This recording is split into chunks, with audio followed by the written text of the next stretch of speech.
Okay, I'm now going to share the screen.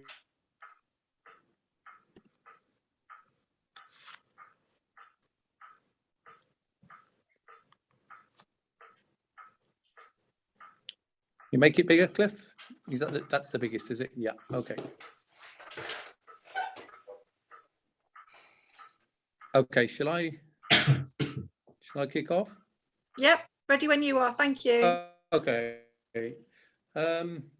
Yeah, Penny asked me to come along and give a few words on panels and bodies of work, etc. I suspect because I've done quite a few at the RPS over the years, having passed quite a few, having failed quite a few too. They're very, very difficult to do successfully, but I have some ideas about what's worked for me, certainly, and perhaps what's also worked for others based on looking at other people's work. And so what I'll do is I'll give you some, what I think are reasonable pointers with respect to how a panel should be organized and developed, but they're only guides. They're not rules. There's very few rules in photography, particularly in panels. So if we move to the next screen, Cliff.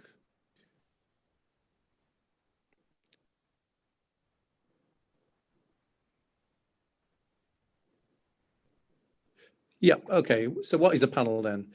The generally accepted wisdom is that a photographic panel is 3 or more images. I don't know why it's not 2 images or more, but they say it's 3 images or more that somehow relate to each other. I think that's a sort of reasonable sort of first sort of working definition, if you like. Panels often tell a story, and some people will say that they have to, but I actually don't believe that at all.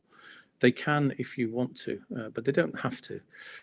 They may be on a theme, but this isn't essential. And again, I don't believe that a panel has to be on a theme. There have been successful panels that have gone through the RPS that aren't on a theme. That said, it's probably easier to get past the adjudicators at the RPS if your images are on a theme. So bear that in mind. A panel may show different aspects of a single subject.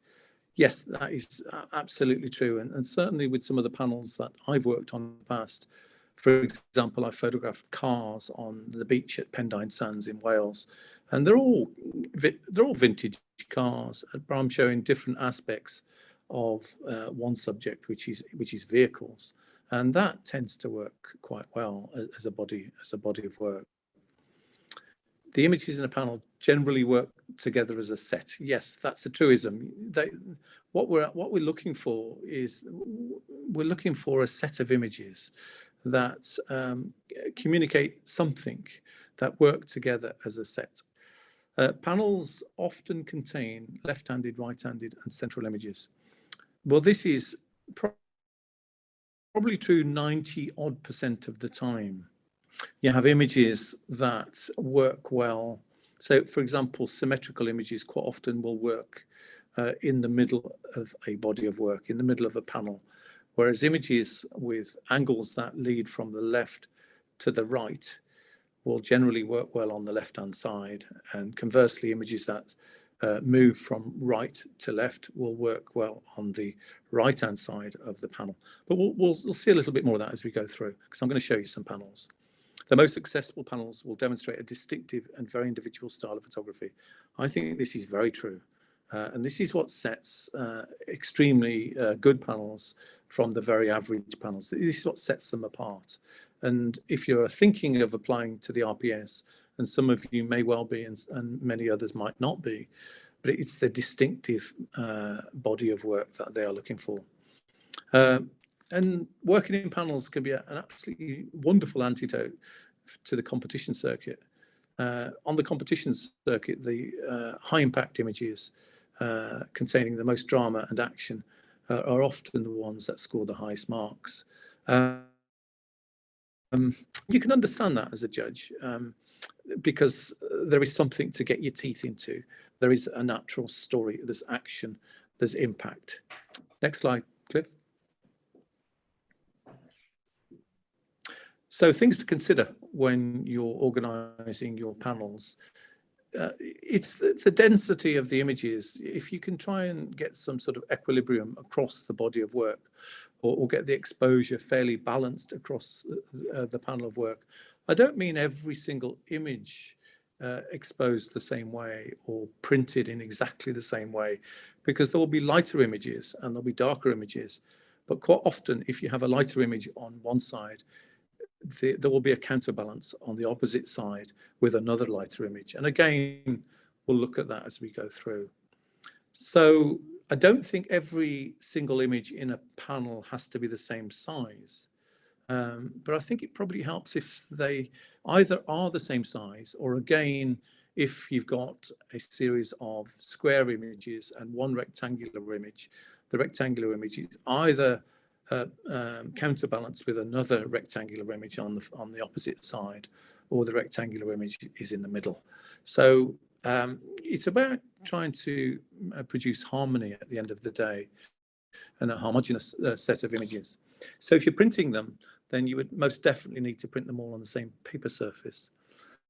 And again, this is probably for debate, but slightly vignetted outside areas of the body of work will help to drag you into the middle. So the images around the outside of the panel, if they're slightly, and I say very slightly darkened, it will help to drag you, the viewer or the judge, into the body of work. Darker images on the bottom row may also give the panel a foundation to sit upon. Again, these are all just conventions. There are many, many times that you would break these conventions. High impact images rarely work around the perimeter of the panel. And again, conversely, weaker images rarely work in the center. You're trying to drag the viewer into something really, really interesting in the middle of the body of work, and then get them to wander out with their eye and look at all of the other images. So you wouldn't choose a very weak central image if there was a central image. And conversely, you wouldn't put a very strong central image in the top right-hand corner. So sometimes the stronger image may not even fit in the panel, and you have to discard them. And when I'm working with people who are producing panels of work for the RPS or whatever, but it's usually for the RPS, they are insistent quite often on having one particular image in.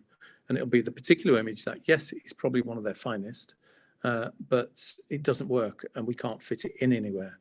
And the saying that I use with them is, sometimes you have to drown your babies. Yes, they're wonderful, they're fantastic, but we can't include them. Next slide, Cliff. Okay, lighter images will often work better in the center. Again, we're trying to draw you into the body of work. And the way to do that is to have sort of slightly lighter images in the middle rather than at the edges. It's a little bit like the panel of work is also the 21st or the 16th photograph, so to speak. And rarely do we have very light patches on the edge of the photograph. I know we do sometimes with high key images, but mostly we don't. So avoiding images that are too similar. Repetition is one of the most common causes for a body of work to be unsuccessful at the RPS. And again, don't be afraid to crop or flip an image in Photoshop in order to make it work in the panel.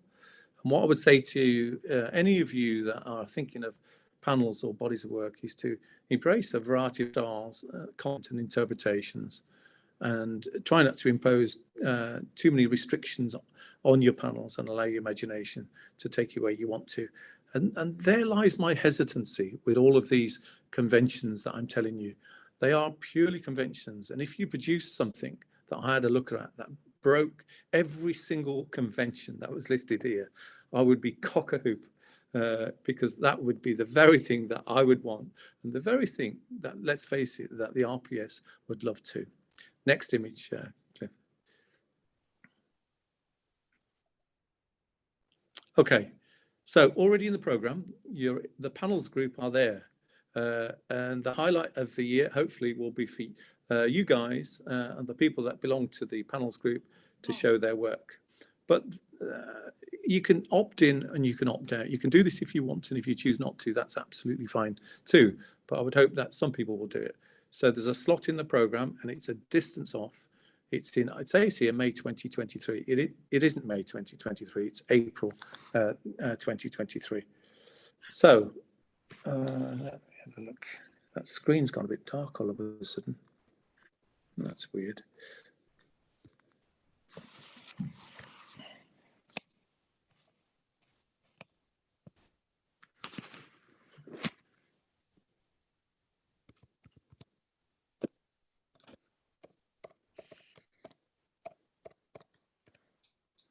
I'm back again. You're there? Yeah. Sorry about that. Weird. Okay. So the panels that you produce, they can be in a photo book, they can be mounted, unmounted, they can be fold outs, they could be as you wish.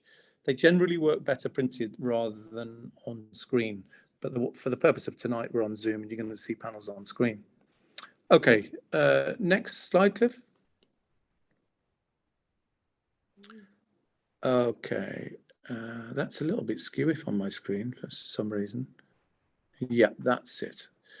Okay, all right. So if you just look at this body of work, I've already talked to you about having slightly darker images and dark edges around the side. So if we look at the bottom row and we look at the last picture on the left and the last picture on the right, they're very, very dark and they're containing the bottom row. If we look at the top row, the central image, we've got a very, very symmetrical arrangement. And that's a very definite central image. And if we look at the first image, i.e. top left, and then on that same row, top right, you've got two images that most definitely balance each other. They're the same lighting conditions. They both contain bikes. They're both in twilight, etc., etc.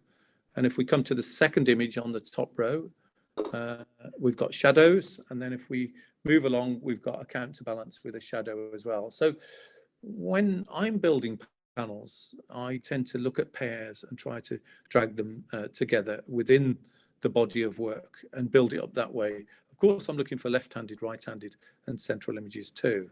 And you'll see that as you look at this panel. But we'll quickly whisk through this, Cliff. Spend about a few seconds on each one. Yep, this is in Worcester, just a chap going over the bridge with his bicycle. Next image, Cliff. Long shadows in a gallery in Cardiff. Yep, next one. Breaking with convention. The chap is silhouetted, he's placed against the lightest part of the picture. Breaking with convention because he's not in the middle, he's not on the thirds, he's on the edge of the frame. But we've got lots of repeating patterns and shapes here. Breaking with convention again, right in the bottom corner. Okay, Cliff? The symmetrical image. If you look at the background, it's very, very symmetrical. Okay, she's not with the trolley, but this works extremely well as a central image. Next one. This one balances another image, not the strongest, but it's not in the middle. So we can get away with it. Next one. And this one counterbalances another image with lots of interesting curves. Next one. We've seen another one with shadows. This one counterbalances. Next one. And this one is the opposite number of the first bike. Yep. Next one. Literally a bookend at the bottom. Next one. Yep. Next one. Next one. And the thread that runs through a lot of these is that they're high contrast and quite often contain either a single figure or one or two people. Next one. Yep, next one. Next one. Next one. Yep, keep going, Cliff. Keep going. And onto the next body of work, onto that body of work. Yeah, okay, so we're back to where we started. So if you look at the panel, hopefully you can have an idea that they've been done by the same author. And they're looking for a distinctive body of work. They're looking for a body of work that, at the RPS anyway, that perhaps has been done by one person, and you can see that it's been done by one person. Okay, next one, Cliff. Very different body of work, this one. And this one probably does break a lot of the conventions that I talked about in the start of tonight. I did talk about left-handed, right-handed images, but this one is less, it doesn't fulfill that criteria. So let's have a look at the images. Next one, Cliff, yeah. Yeah, they're just a series of abstract organic shapes and patterns that are very colourful. And just go through them, Cliff, yeah, moving through. But again, you can see that they've been done, or you'd have an idea that they've been done by the same photographer. They're all square, they're all abstract, you would have no idea what they are, etc., etc.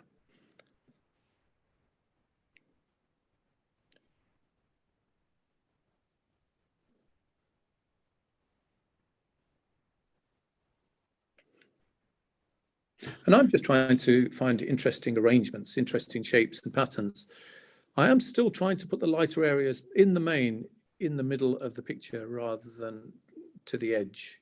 So for example, yeah, keep going. The back, look at the last one.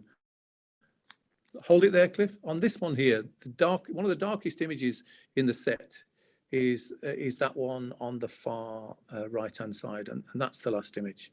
So move on again, Cliff. Okay, so that's the abstract hanging plant.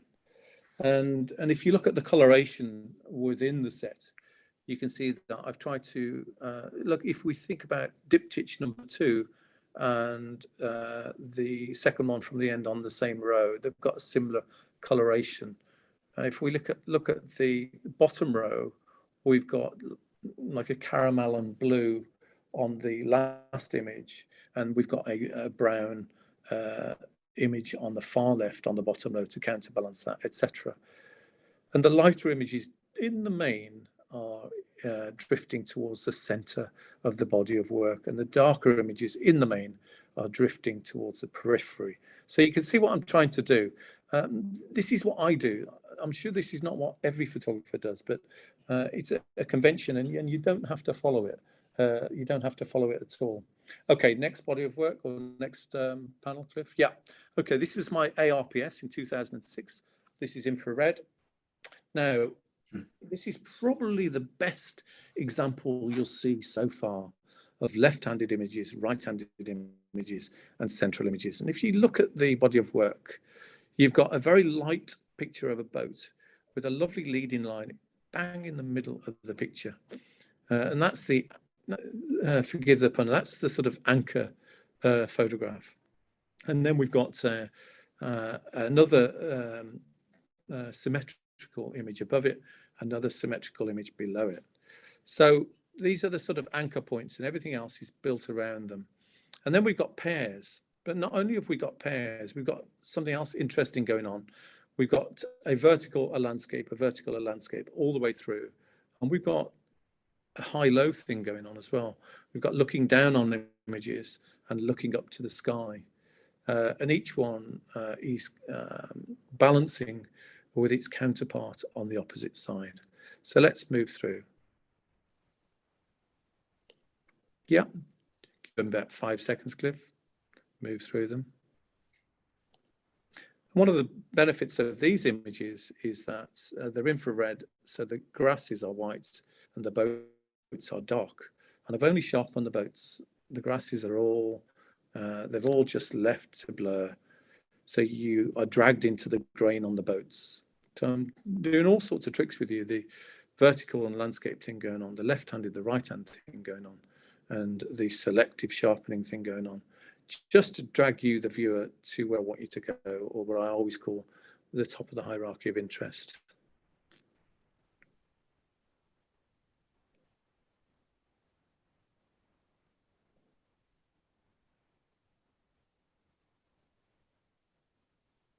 Did you take all these pictures at the same time with the intent for it to go in as a panel? Yes, I was working on my RPS. I wasn't a very experienced photographer, I can tell you. I don't feel like I'm a very experienced photographer now, to be honest with you, even though I've got a few accolades, because I still make loads of mistakes like we all do. But this was in 2006, Penny, 2005, 2006, and it must have taken me about, I don't know, 13, 14, could have been 15 visits to this place before I worked out what to do and how to arrange the boats. Well planned out then. They turned out well in the end, but it was a very steep learning curve. One, I was using colour film to begin with, that was hopeless. Then I started using black and white, that wasn't great either.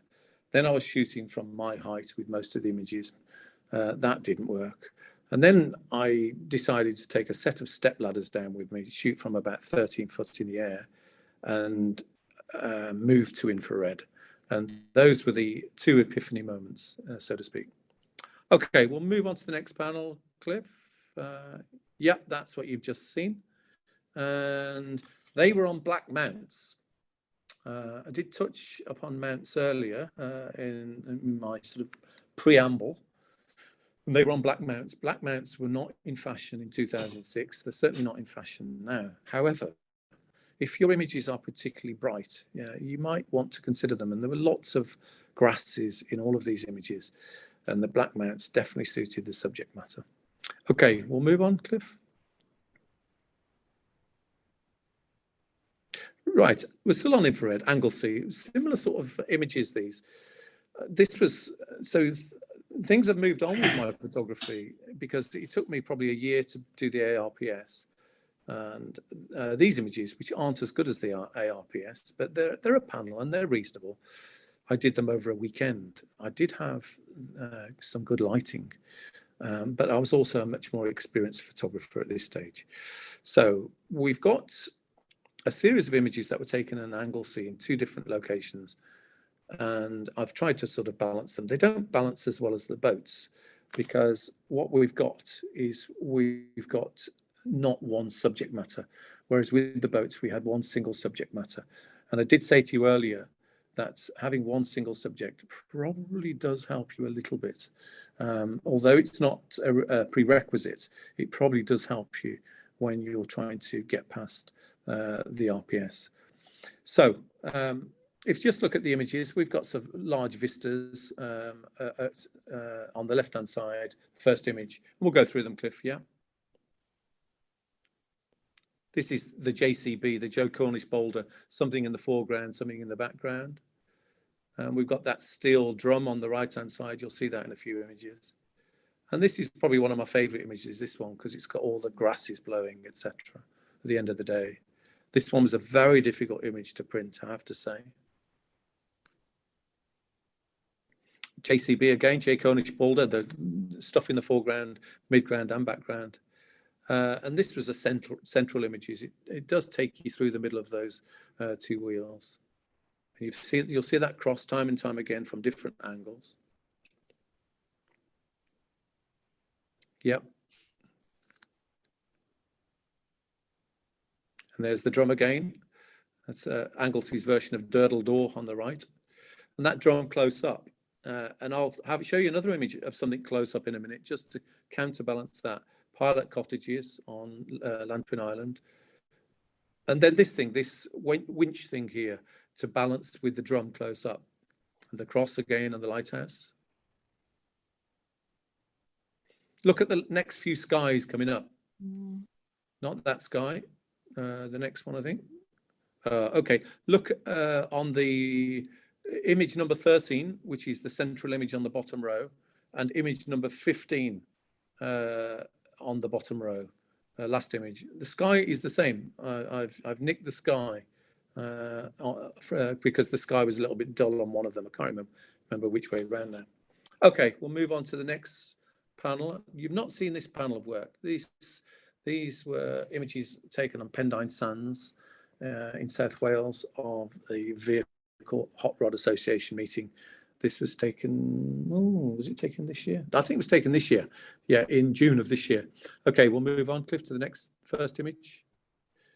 Okay, what I've done with these is I've taken very close-ups of the cars and arranged them as diptychs. And I've tried to put the similar colorations together. So here, this is 2 different cars, but similar coloration. And it's the same car at different positions, different angles. This is the same car again with a different composition, obviously. And I've just struck with all the different layers of paint on these vehicles, trying to put the greens together, the oranges together, the browns together, etc., etc. But if you go back a bit, Cliff, go back to that image. That's it there. If you look at that image there, this is classically what I do. The right-hand image will be darkened on the right-hand side, and the left-hand image will be darkened slightly on the left-hand side. So I'm dragging you into the middle, and both of them have got a slightly darker base, if that makes sense. So I don't want you to wander out on the right-hand side or on the left-hand side. I want you to wander out in the middle of the 2 images where they meet your eye. Okay. You created this post the darkness. Yeah, with a filter. I've dropped a filter on I put some grunge over the images. The same filter, by the way, to get consistency. Exactly the same filter with the same coloration, dragged it over all of the images. One of the final stages in post-production. And you've got to ask yourself, are these brilliant images? Well, they're not. They're not brilliant images. They're just panel images. And, hopefully the panel will be a decent panel when it comes out. Would they win any awards? I don't think so. Would they win any of our competitions? I don't think so. But this is panel photography. And you've probably, if you hold it there, Cliff, and if you look at that diptych there, that is the final image in the set. And if you look again, what I've done, the one on the right-hand side is very dark. And I want your eye to go back to where it came from. I don't want you drifting out at the end. I want you to go back to where you came from. And I'm doing that consistently, time and time and time again. And if you look at the image on the left-hand side, the image on the left-hand side is darker on the left-hand side and lighter on the right. So I'm doing the very same thing again. Okay, so move to the... do that kind of filtering after you've decided where they're going to be placed within the panel. What's that? What's the question again, Penny? Sorry. You would do that kind of darker filtering once you decided where they were going to be within the panel? Because no, I would put the 2 together. And if they work together, I would probably get the images to a first fixed stage, so to speak. I'd put the two of them together, and you're absolutely right. Then I would vignette and darken slightly, depending on where they will go in the diptych. Yeah, that's absolutely right. That's one of the last things I would be doing. So if we go back to the body of work again, and that's the light was absolutely in my favor. I was totally dogged and went about photographing these vehicles, blanking everybody else out around me and not talking, and just taking and taking and taking and taking images. And I took those images in about 3 hours, 3 or 4 hours. So if you set your mind to it and you think about left-handed images, right-handed images, you pick a subject matter, you can do an associate panel or a licenseship panel very, very quickly. I don't know whether that would pass an associate, to be honest with you. There's a couple of problems with it. Image number 1 is probably not quite right. Diptych number 1 is probably not quite right. Yeah, that one there. And the coloration maybe needs a little bit of tweaking. But apart from that, it might drift towards associateship. It wouldn't drift towards a fellowship. It's just not distinctive enough. It wouldn't get it.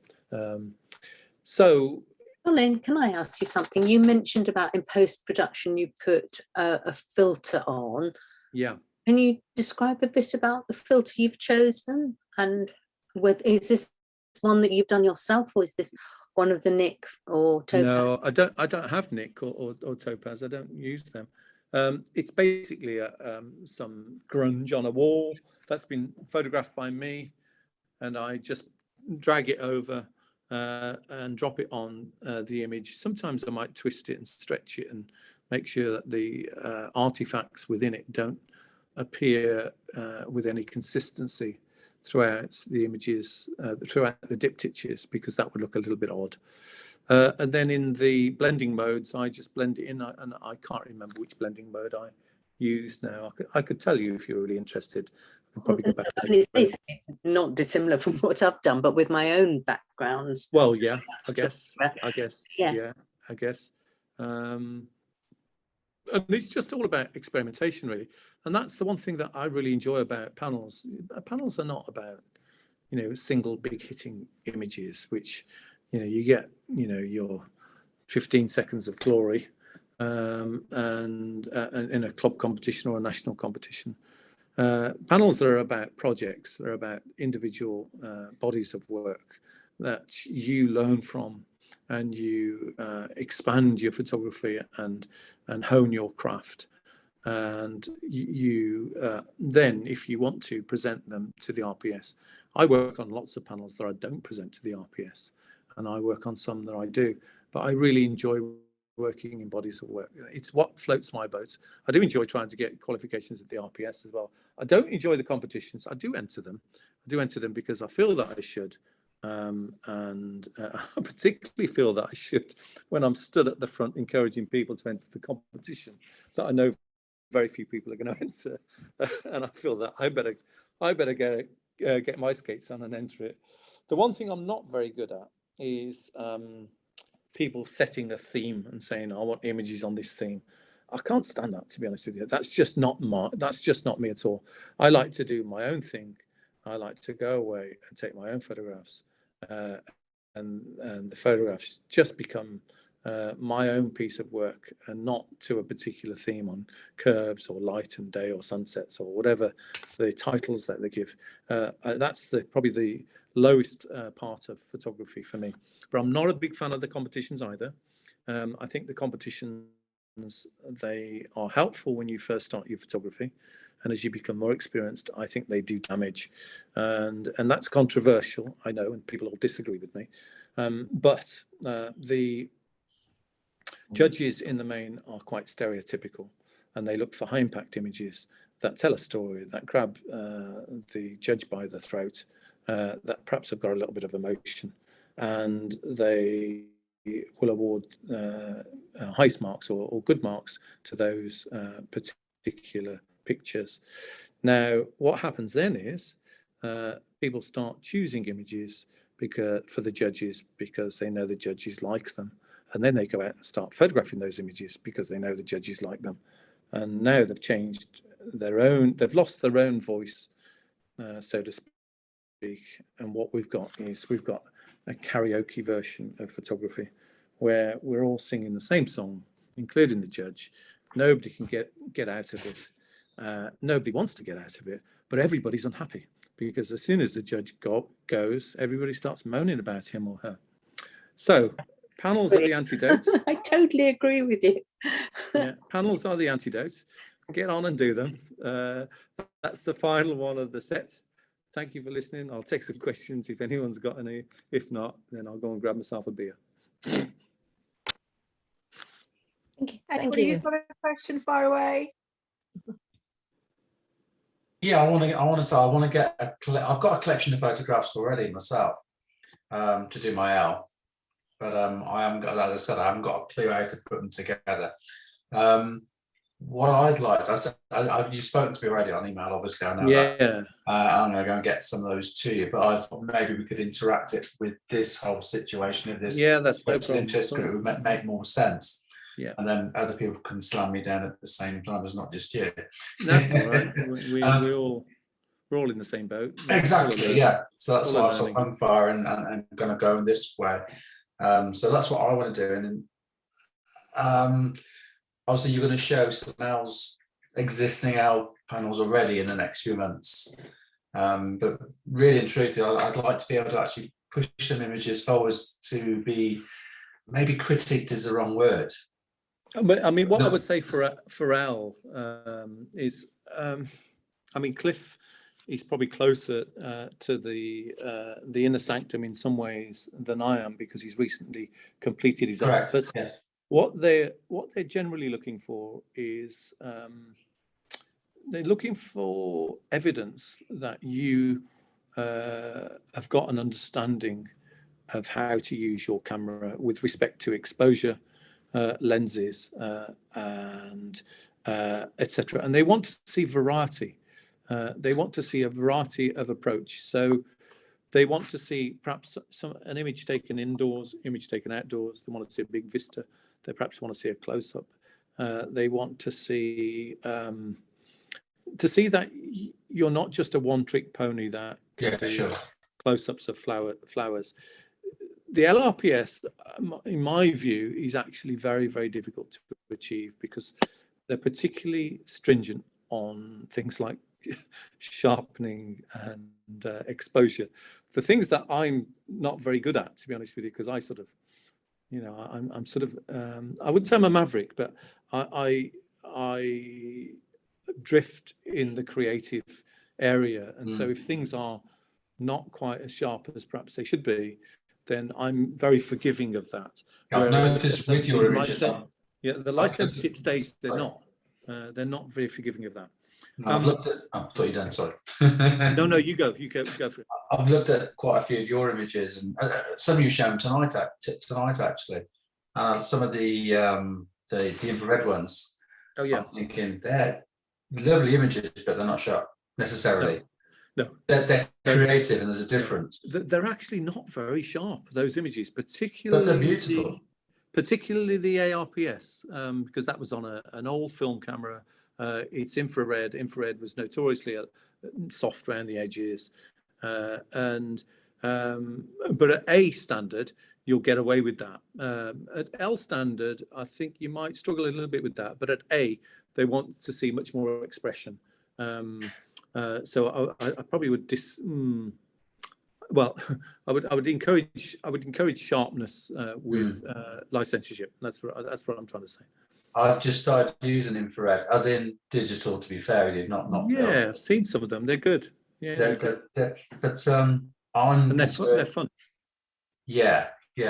I'm concerned they're going to be dissed, if you like, because things are the wrong. I know it's black and white, but the wrong colour. Even though it's black and white, the leaves shouldn't look white on the picture, sort of thing, I think if they were technically sound, if they were sharp in the right places, I think they wouldn't be dissed at L. What I would say is, because that in itself is showing variety. Exactly. What you would be giving them the very thing that they're looking for, or at least they say they're looking for. And if you had one or two images on infrared that were balancing each other within the body of 10 images, you'd have to appreciate that. And I think you would be okay. And if you're taking them on a digital camera, well, that's good, because that will be sharper than my old Nikon FM2 film camera. So that's absolutely fine too. So I wouldn't worry unduly about that. Because I've stayed away from a few of the images I quite liked. They were infrared, thinking, not sure if it would be appropriate. It's probably the right word, actually, isn't it? I think because they're looking for variety, I think you could use them, providing they were technically good. I'll dig some back out again now. Yeah, cool. I wouldn't. The thing is, you can be too harsh on yourself, and you can start thinking they won't like anything. But that's the one I'm feeling at the moment. Yeah, but as soon as you start arranging your panel of work and you start balancing one image with another image in terms of texture, or in terms of coloration, or in terms of subject matter, and then you start putting it together, you start viewing the panel of work as a picture in itself. And it's like a gestalt. The whole is greater than the sum of the parts. As soon as you put the images together and they work, the arrangement works, then everything works. If you take one individual image out, it might not be particularly strong, but within the set, it's really strong. So it can stay there, if that makes sense.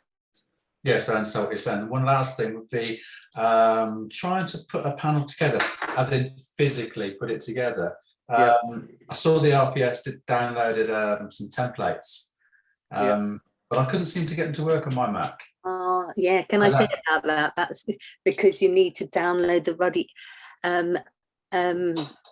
what do they call the Acrobat Yeah. reader, and you can do it for a short time. And when I did mine, I had a week to do it, and I just didn't do anything else apart from move these pictures around. So I just wondered, because obviously otherwise you It ran can't. out. But Yeah. can I say something, Gareth?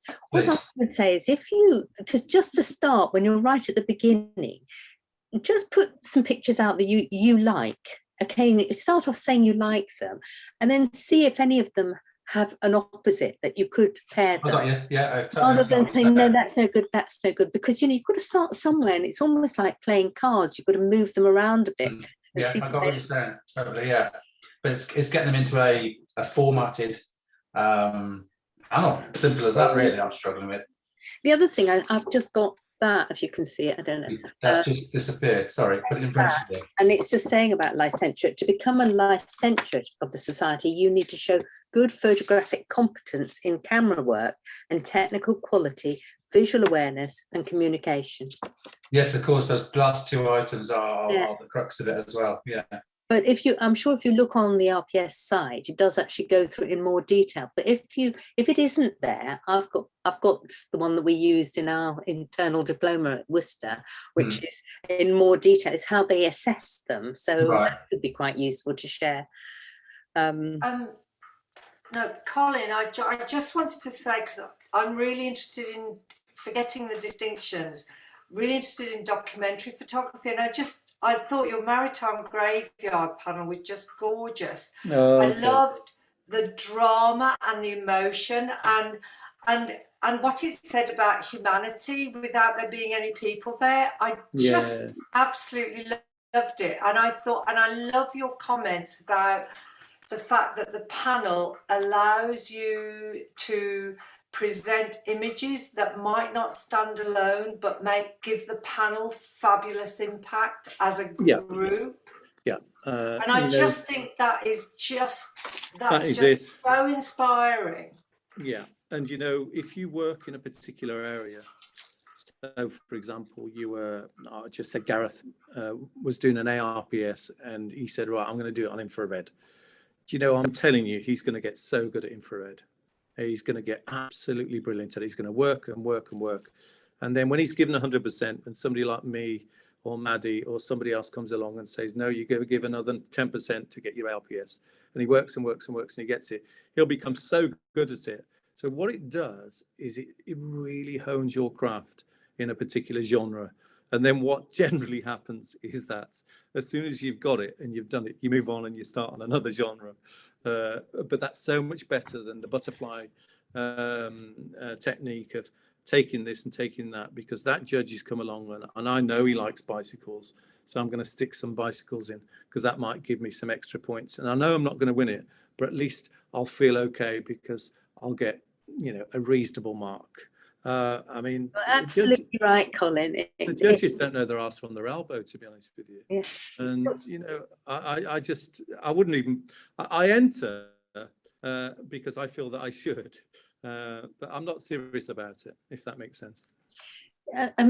It's really interesting to hear you saying this, because I've gone through exactly the same, and I think everybody does eventually. They get to that point that they realise that it's just stifling everything that's good about photography. But you're right also at the beginning, where you need to sort of gauge a bit. You don't know the sort of compositional rules, and you've got to learn them to know when to break them, haven't you? Yeah. Really? So it's good when you're just starting off, but it is. I think when you're just starting off in photography, I think the competitions they can be okay, and they can give you a means of obtaining some feedback on the work that you're producing. And the danger, I think, is that if you start doing really well and you crack the formula and you stick to the formula, and now you've become you've just been, your creativity is stifled, you've become formulaic, and the award from the judge is more important than what you produce. Yeah, absolutely.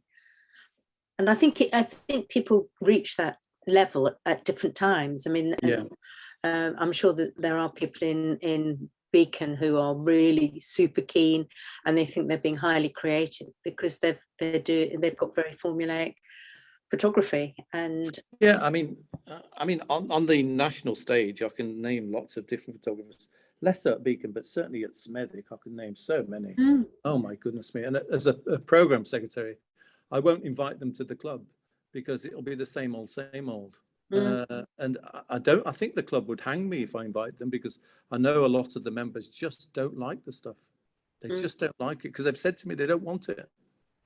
And when they've been before, they've not. Oh, they've got such low marks. Yeah, but there you have it.